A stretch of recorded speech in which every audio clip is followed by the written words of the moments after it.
In downtown St. Louis, this year, prom season is all year. High School USA, High School USA. We have a remarkable special collections department and a lot of St. Louis memorabilia. And one of the things that we have is a collection of Prom Magazine. High School USA. It was one of those St. Louis things, a monthly magazine all about high school life, published from 1947 until 1973, and now brought back to life in an exhibit at the Central Library downtown. That was St. Charles, Normandy, Riverview, St. Louis University, O'Fallon too. I remember I used to get my Prom magazine at Sturgis Drugstore at Grand and Lafayette. Couldn't wait for it to come out, and often it was sold out. High School USA. Despite the name, it covered much more than just proms.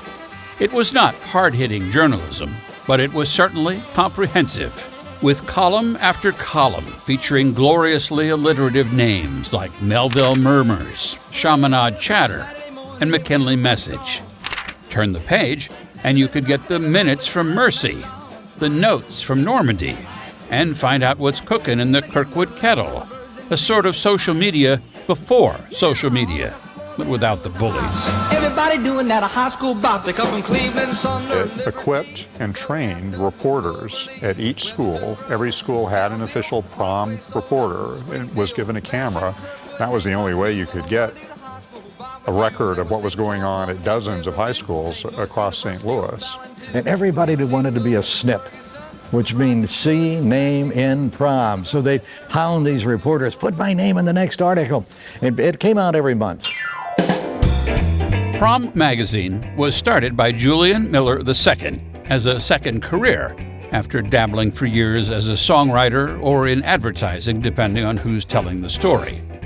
But advertising was definitely a big part of Prom Magazine's story. It was a big commercial enterprise. You know, the 40s, 50s, America had discovered teenagers as a great market. So one of the things that you see in Prom Magazine is the beginning of tailoring advertisements to the subject. Playing off the name of the magazine, the exhibit includes vintage tuxes and gowns, sorted by era, along with lists of hit songs, also sorted by era, and a bulletin board where visitors can post their own high school memories.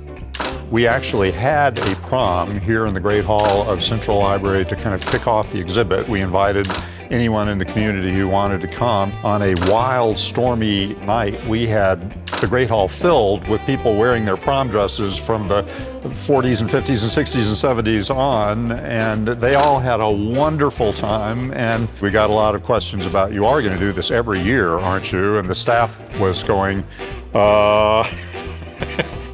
It takes a lot to put on a prom.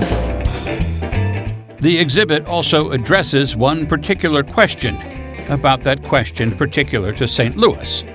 Some local historians believe the high school question was born from curiosity inspired by reading Prom Magazine. I don't know that you could prove it, but it certainly didn't seem to be that case before Prom Magazine. It got to be more important because of Prom Magazine, because of pulling all these people together.